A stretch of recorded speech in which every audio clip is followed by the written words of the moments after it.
네, 오늘 우리 함께 보실 말씀은 사도행전 13장으로 보겠습니다. 13장, 14장이 같은 주제의 말씀인데요. 오늘은 13장 1절에서 12절까지를 통해서 살펴보도록 하겠습니다.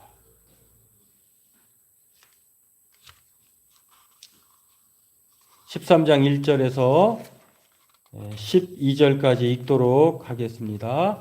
안디옥 교회에 선지자들과 교사들이 있으니 곧 바나바와 니게르라 하는 시므온과 구레네 사람 루기오와 분봉왕 헤롯의 젖동생 마나엔과 및 사울이라. 주를 섬겨 금식할 때에 성령이 이르시되 내가 불러 시키는 일을 위하여 바나바와 사울을 따로 세우라 하시니 이에 금식하며 기도하고 두 사람에게 안수하여 보내니라. 두 사람이 성령의 보내심을 받아 실루기아에 내려가 거기서 배 타고 구브로에 가서 살라미에 이르러 하나님의 말씀을 유대인의 여러 회당에서 전할세 요한을 수행원으로 두었더라. 온 섬 가운데로 지나서 바보에 이르러 바예수라는 유대인 거짓 선지자인 마술사를 만나니 그가 총독 서기오 바울과 함께 있으니 서기오 바울은 지혜 있는 사람이라. 바나바와 사울을 불러 하나님의 말씀을 듣고자 하더라. 이 마술사 엘로마는 이 이름을 번역하면 마술사라. 그들을 대적하여 총독으로 믿지 못하게 힘쓰니 사울이라고 하는 사울이 성령이 충만하여 그를 주목하고 이르되 모든 거짓과 악행이 가득한 자요 마귀의 자식이요 모든 의의 원수여 주의 바른 길을 굽게 하기를 그치지 아니하겠느냐. 보라 이제 주의 손이 내 위에 있으니 내가 맹인이 되어 얼마 동안 해를 보지 못하리라 하니 즉시 안개와 어둠이 그를 덮어 인도할 사람을 두루 구하는지라. 이에 총독이 그렇게 된 것을 보고 믿으며 주의 가르치심을 놀랍게 여기니라. 아멘. 네, 오늘은 이 전도 여행인데요. 1차 전도 여행에 관한 말씀입니다.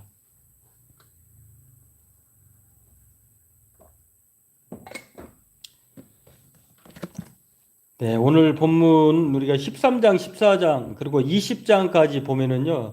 바울이 오늘부터 시작해가지고 20장까지 내용을 보면은 3차에 걸쳐서 전도 여행을 하거든요. 근데 사실 이게 어감이 어떨지 여행이라고 하니까 사실 오늘날에 우리가 생각하는 것처럼 여행이라고 하는데 이 여행이라기보다도 여정이라고 하는 것이 맞을 것 같아요. 전도 여정. 어떻게 바울이 3번에 걸쳐서 전도를 하게 되었는지 선교 여정 혹은 전도 여정. 그런데 복음 중에 복음은 예수 구원하신다. 이 우리가 아까 방금 불렀던 518장 찬송가 있잖아요. 그 예수를 전하기 위해서 특별히 오늘부터 이렇게 파송을 받아서 2명 혹은 3명 이런 식으로 해서 바울이 3번에 걸쳐서 이 지역들을 오늘날로 얘기하면 터키 그 지역을 중심으로 해서 복음을 전하게 됩니다. 오늘 이것들을 살펴보고 최초의 그리스도인이라고 불렸던 우리가 11장에서 그렇게 말씀을 배웠잖아요.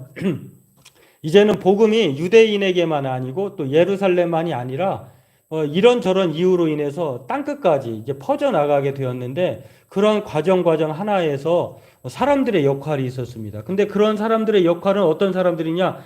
성령 받은 사람, 예수 그리스도의 사람이 그 사람이 유명하든 무명하든 그 사람을 성령 하나님께서 보내셔서 교회를 세우고 그곳에서 주께로 돌아오게 하시고 또 하나님을 증거하게 하시는 일들을 사도행전은 계속해서 보여주고 있는데요.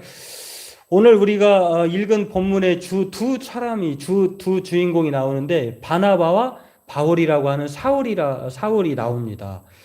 이 바나바는 누구고 바울이 무엇인가? 오늘 본문의 내용은 한마디로 13장, 14장의 내용은 1차 전도 여행이긴 한데 이 전도란 무엇인가를 우리에게 가르쳐 줄 뿐만 아니라 또 왜 하필이면 바나바였고 바울이었는가? 다른 사람들도 있었는데 오늘 이것들을 우리가 중점적으로 살펴보고 함께 은혜 나누기를 원합니다.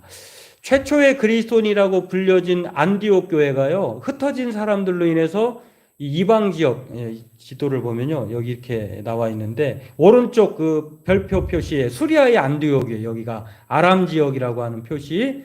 이제 조금 더 크게 보면은 오른쪽에 안디옥 수리아라고 써 있죠. 밑에 하단에 거기에 안디옥이라고 하는 지역입니다. 그리고 이 두 사람이 아무튼 이 안디옥 교회에서요, 이제 예루살렘 이제 12장에 보면은 예루살렘 교회가 그동안에 두 가지 큰 일이 벌어집니다. 거기에서 야고보의 형제, 아니 요한의 형제 야고보가 헤롯 왕에게 헤롯 그 왕에게 죽임을 당하거든요. 그러니까 그 일로 이제 예루살렘 교회가 엄청난 핍박이 있었어요. 그리고 또 거기에다가 사회적인 재난, 천재지변, 기근이 일어나가지고요. 핍박도 심하죠. 먹을 것도 없죠. 이래가지고 안디옥 교회가 이렇게 바나바와 바울이 1년 동안 열심히 하나님의 은혜를 기뻐하고 또 주 안에 거하라라고 하는 말씀을 1년 동안 잘 가르쳐가지고 이 안디옥 교회가요, 예루살렘 교회가 힘들다는 걸 알고 핍박도 있고 또 기근도 있고 이런 사실을 알고 바나바와 바울을 예루살렘 교회를 보냈어요. 부조금을 가지게 해가지고. 그리고 다 거기에서 일을 마치고 다시 내려왔습니다. 이때 마가 요한을 데리고 왔는데 여하튼 안디옥 교회로 다시 돌아왔어요. 그 돌아온 이후에 오늘 성령 하나님께서 이제 다른 지역으로 전도하기 위해서 이 두 사람을 세우라라고 하는데 여기에 누가 여기 속해져 있었냐면요, 안디옥 교회에 1절에 보면은요 여기 있습니다. 안디옥 교회에 선지자들과 교사들이 없는 게 아니라 있었어요. 근데 여기에 적어도 5명이라고 하는 선지자들과 교사들이 있었는데 그 당시만 해도 1세기만 해도 선지자들, 구약에서 하나님의 말씀을 받아가지고 전하는 그런 선지자들이 아직까지도 있었긴 했던 것 같아요. 그런 선지자들도 있고 또 가르치는 선생님, 교사들도 있었는데 이건 뭐 주의 말씀을, 하나님의 말씀을 가르치는 그런 사람들이겠죠. 이런 여러 가지 이 사람들이 자기 역할과 기능과 출신과 또 배경에 따라서 이 안디옥 교회가 수리아의 안디옥이 이제 이방 지역에 있었지만 예루살렘은 이제 유대인의 그 선교 기지고 이 수리아의 안디옥은 이방인 선교의 기지가 된 거예요. 이 정도로 안디옥 교회가 아주 든든해진 것입니다. 이런데 이 교회에 바나바와 또 니게르라고 하는 시몬, 니게르라고 하는 말은 그 단어의 뜻을 보면은요, 검다 이런 뜻이거든요. 검은 피부색을 가진 시몬이라고 하는, 시몬은 우리 구약의 단어 12지파 중 한 사람인데요. 들으신다 이런 뜻이거든요. 여하튼 이런 사람, 뭐 바나바와 니게르라고 하는 시몬과 구레네 사람, 우리가 구레네 사람 하면 떠오르는 사람 있잖아요. 구레네 시몬, 예수님의 십자가를 대신 지고 갔던 사람. 근데 구레네 출신이라고 하는 거예요. 이 사람이 누구냐면 루기오라고 하는 사람이 있었고요. 분봉왕 헤롯 왕의 젖동생인데 이 젖동생이라고 하는 것은 돌봄을 받는 사람, 같이 보호 아래서 사는 사람 이런 뜻이거든요. 그러니까 이 사람이 친동생인지 뭐 친척인지는 모르지만 여하튼 이렇게 그 당시에 그 권력자인 사람도 있었다고 하는 것입니다. 이렇게 다양한 사람이 있었어요. 그 중에 한 사람도 사울이 있었는데요.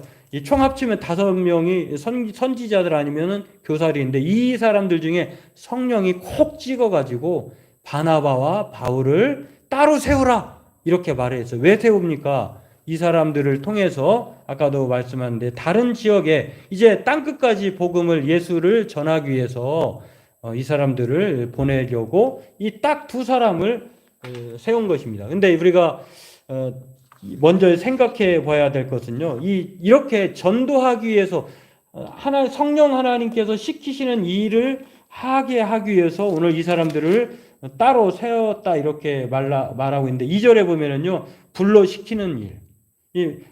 성령 하나님이 불러 시키는 일이 뭘까요? 복음을 전하는 것이겠죠. 도대체 이 전도라고 하는 것은 무엇일까라고 할 때 오늘 본문을 통해 우리가 생각해 볼 수 있는 것 첫 번째는 무엇이냐면 우리를 세우신 이유, 하나님께서 이 바나바와 사울, 바울이라고 하는 사울을 선지자들과 교사들 중에 안디옥 교회에 왜 이 두 사람을 세웠느냐, 따로 세웠느냐라고 말할 때에 그 첫 번째 이유는 바로 하나님의 뜻과 계획이고 또 하나님께서 우리에게 위대한 사명으로 주신 전도하기 위해서 이 사람을 세웠다는 것입니다. 이 전도는 어떤 특정한 사람에게만 주신 일이 아니에요.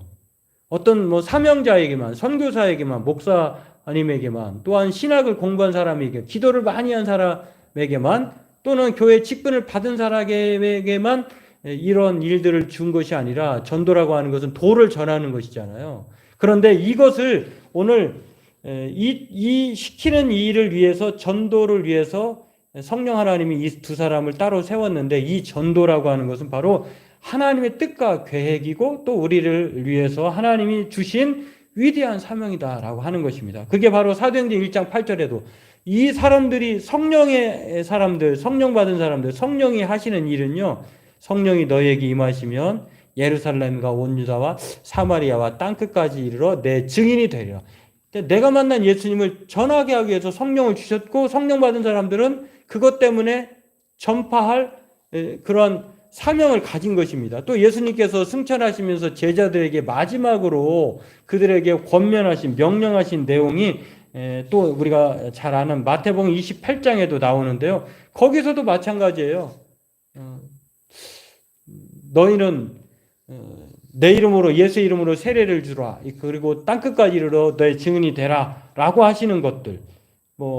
마태복음 28장에 그 나오는 말씀인데요. 모든 민족으로 제자를, 내가 좋아하는 사람, 나와 같은 문화권에, 나와 같은 언어권에, 나와 같은 계층의 부류의 사람들에게만 복음을 전하는 것이 아니라 너희는 모든 족속으로 제자를 삼아라 라고 하는 것. 이게 바로 예수님께서 제자들에게 주신 위대한 명령이기도 하고 사명이기도 하고, 또 성령이 임하면은 그렇게 해야 된다고 하는 것들을 사도행전 1장 8절에서 또 마태복음 28장에서 말하고 있는 것을 보면, 이 전도라고 하는 것은요, 바로 따로 하는 사람이 정해진 것이 아니라 모든 그리스도인들에게 주어진 하나님의 뜻과 계획에 동참하는 것이다 라고 하는 것을 오늘 성령이 시키시는 일을 통해서 우리가 확인할 수 있다라고 하는 것입니다. 그러므로 오늘 이 두 사람이 이렇게 하나님의 뜻과 계획에 동참하고 또 땅끝까지 이르러 성령이 임한 것들을 통해서 제자를 삼고 세례를 주는 이유가 있는데요. 도대체 그것이 왜 이렇게 중요하길래 이 두 사람을 따로 세웠고, 또 예수님은 승천하시기 전까지도 왜 이렇게 우리에게 권면하셨을까? 그 이유가 있습니다. 왜 그러냐면, 이 예수님께서 이 제자를 보내시는 것은요, 제자들이 이제 성령 하나님이 이제 우리에게 임하셔서 자기들이 계획하고 세운 것이 아니에요. 실제로 예수님께서 자신이 행하실 일들을 공생의 기간 동안에 제자들을 통해서 이미 가르쳐줬고 그들로 그렇게 하도록 준비를 시켜 놓았습니다. 예수님께서는 70인 전도대도 파송하시기도 하고요. 12명의 제자들을 둘씩 묶어가지고 둘씩 보내기도 하셨는데, 그것을 생각하고 똑같이 하는 것입니다. 그런데 그때 예수님께서 제자들을 보내실 때에 어떠한 일로 보내셨냐면, 그게 마태복음에도 나오고 누가복음에도 나오고 마가복음에도 나오는데요. 마태복음 10장에 보면은 그리고 마가복음, 누가복음 이 이야기들을 종합해 보면 예수님께서 제자들을 둘씩 보내십니다. 왜 보내셨냐라고 하면은 집에 들어가면서 평안하기를 빌라.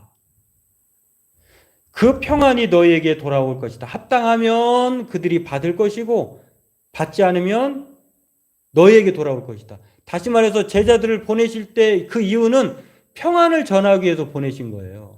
그러면 어떻게 평안이 주어지느냐? 마가복음에 보면은요, 제자들이 나가서 회개하라 전파하고 회개의 복음을 전하는 거예요. 우리가 죄로 말미암아 죽을 수밖에 없지만, 그러나 예수님께서 우리 죄를 대속해 주셨고 우리는 그 예수님의 공로로 구원받습니다. 이 복음을 전하면 우리는 이제 죄로 말미암아 적어도 멸망당하는 일이 없다라고 하는 이 복음을 전하게 되면, 그것을 믿으면 그 사람은 자유함을 누리는 거예요. 죄에서 자유함. 그래서 평안이 주어지는 것입니다. 그리고 이 땅에서 그 어떤 환경과 또 상황에 처한다 할지라도 우리는 죽어도 천국 갈 수 있다고 하는 이 평안함 때문에, 이게 바로 예수님의 제자들에게 보내신 제자의 목적, 이 전도의 목적을 알 수가 있고요. 또 누가복음에 보면 이 평안의 그 목적은 무엇이냐라고 볼 때에 누가복음 9장에 보면은 하나님의 나라를 전파하며 복음을 전하며 이렇게 나와 있거든요. 다시 말해서 이 예수 그리스도를 통해서 우리에게 평안을 얻을 뿐만 아니라 이 예수님을 통해서 우리가 하나님 나라에 들어간다고 하는 것을 전하게 하기 위한 것이 전도라고 하는 것을 우리가 기억해야 됩니다. 우리는 단지 전도를 그냥 예수 믿으면 복 받는데, 예수 믿으면 사업이 잘 된대, 예수 믿으면 안 되는 일도 된대, 막 이런 뭐라고 해. 그것이 없진 않지만 이거는 유사복음이라고 봐요. 가짜 복음이라고 봐야 돼요. 왜냐하면 진짜 복음은 예수 그리스도를 통해서 우리의 죄 사함을 받고 그로 인해서 우리는 평안하고 또 하나님 나라에 들어가는 것. 그렇기 때문에 이 땅에서 우리는 십자가와 부활을 믿고 또 다시 오실 주님을 기다리면서 당당하게 믿음으로 살아가는 것이 바로 전도의 내용이다라고 하는 것입니다. 오늘 이것을 먼저 우리가 기억하기를 원하고요. 두 번째로는요, 우리가 이 하나님의 모든 사람들은 이렇게 이 천국 가고 평안을 누리기를 원하시는 하나님의 뜻이 있다는 것을 생각해 볼 때 우리는 말하지 않을 수 없잖아요. 전도하지 않을 수 없다라고 하는 것을 우리가 본문을 통해서 생각해 볼 수 있고요. 두 번째로는 그렇다고 하면 왜 다른 5명의 유명한 사람, 뭐 권력자도 있었잖아요. 유리하잖아요. 그런 사람도 있고 또 피부색이 검은 사람은 검은 사람대로 또 여러 사람도 있잖아요. 이런 사람들을 통해서 전할 수 있는데 왜 하필이면은 첫 번째로 소개되는 바나바와 마지막 소개되는 사울일까? 또 다른 사람들 여러분 읽으면은 보면은 다른 사람들은 좀 수식어가 붙잖아요. 니게르라고 하는 시므온, 구레네 사람 루기오, 분봉왕 헤롯의 첫 동생 마나엔. 이 바나바 사울 사이에 이 3명의 사람들은요 수식어가 붙어요. 이 수식어가 붙었다는 것은 잘 모르니까 자꾸 소개하기 위해서 이렇게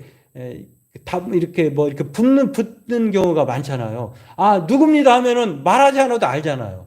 근데 사실 바나바와 사울이라고 하는 사람은 종전까지 안디옥에서는 이 설명하지 않아도 다 아는 사람들이에요. 왜냐하면 바나바 같은 사람은요, 어디에 처음 나오냐면 사도행전 4장에 나오거든요. 이 사람은 서로 사도의 가르침을 받아 서로 교제하며 떡을 떼며 기도하기 힘썼다라고 자기의 소유를 자기의 것을 여기지 않고 라고 하면서 이 사람 만약 많은 사람들이 사랑의 헌신에 동참했을 때의 그 초기의 교회의 모습 속에서요, 바나바가 어떤 일을 하냐면은 자기의 밭을 팔아버립니다. 근데 이 사람이 출신이 여기 나와 있는 것처럼 온전한 예루살렘 사람이 아니에요. 구브로 출신이에요. 이 네모 박스에 있는 이거 그러니까 이게 사실 오른쪽 밑에가 이제 예루살렘이거든요. 유대거든요.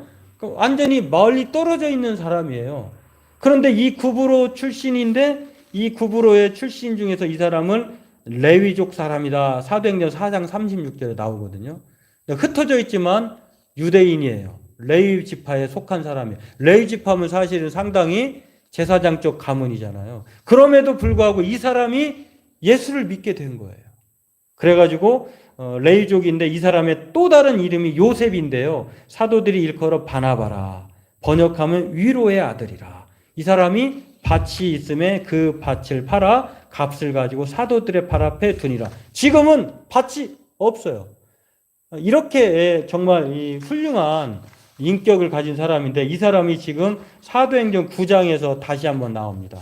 다 이제 사울이 개종했대, 예수 믿게 되었대, 이제 핍박자가 아니라 전도자래라고 말했을 때에 많은 사람들이 의심을 가졌어요. 저 거짓말이야.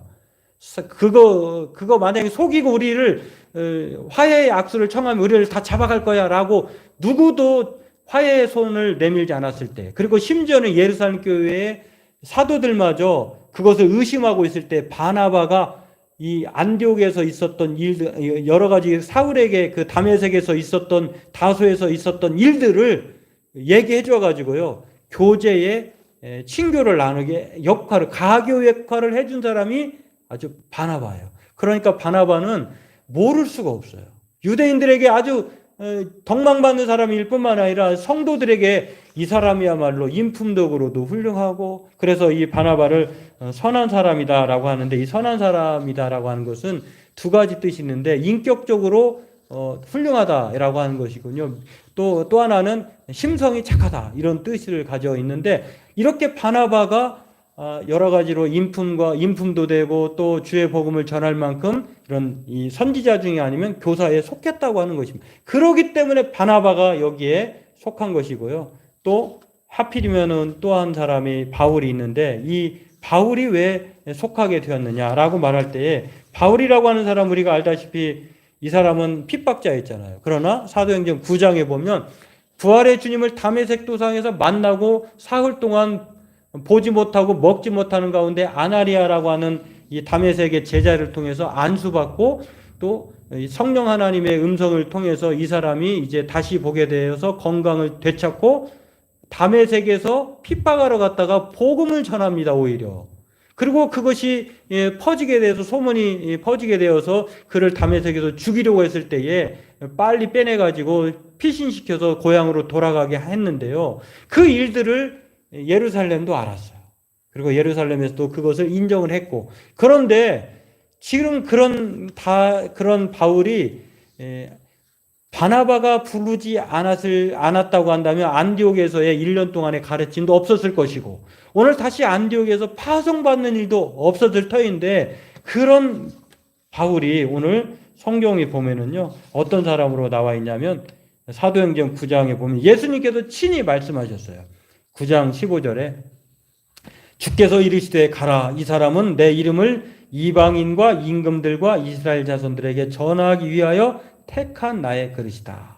아나니아가 주저주저 할 때에 성령 하나님께서 아니야, 얘는 내가 이방인과 모든 임금들과 이스라엘 자손들에게 전하기 위하여 택한 나의 도구다, 복음의 도구다 라고 인정해 준 사람이 바로 사울입니다. 그리고 그 하나님으로부터 인정받았을 뿐만 아니라 그의 가르침의 실력, 부활의 주님을 얼마나 많이 직접적으로 대면했겠습니까? 그리고 그가 충분히 다소에서의 그 오랜 기간 동안 예수님이 전하신 말씀, 가르침을 친히 그는 습득하고 또 체계적으로 이렇게 정립해서 안디옥에서 그런 경험도 있고요. 오늘 다시 안디옥에서 1차 전도 여행 갈 때 이렇게 파송받은 사람으로 택함을 받게 된 것입니다. 그렇습니다.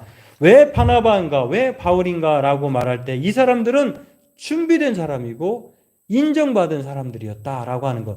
여러분, 이게 왜 중요하냐면은 사람들이 신뢰할 만한 것은요, 그 사람이 믿을 만한가를 보게 돼요. 그리고 그 사람이 또 의심이 가면은 그 사람이 전하는 말이 신뢰할 만한가, 이걸 보는데 이 두 사람에게 이것이 적합했다는 것입니다. 메시지도 믿을 만했고 메신저도 믿을 만했다라고 하는 것. 그런 면에서 준비된 사람이었다라고 하는 것. 이것이 우리에게 가져다 준 의미는, 우리가 복음이라고 하는 확실함은 있는데 그 확실함을 전하기 위해서 우리가 덜 준비되고 덜 갖춰지게 된다면 전도의 그 노력이나 수고에 비해서 우리는 많은 시간들을 허비할 수 있다는 것을 우리가 말씀을 통해서 깨달을 수 있다는 것입니다. 그러므로 오늘 저와 여러분들은 이 전도야말로 하나님의 뜻과 계획에 동참하는 우리 모두의 사명인데, 이것은 하나님의 뜻과 계획에 동참하는 것이기 때문에 우리 또한 이 전도의 사명을 가질 수밖에 없다라고 하는 것.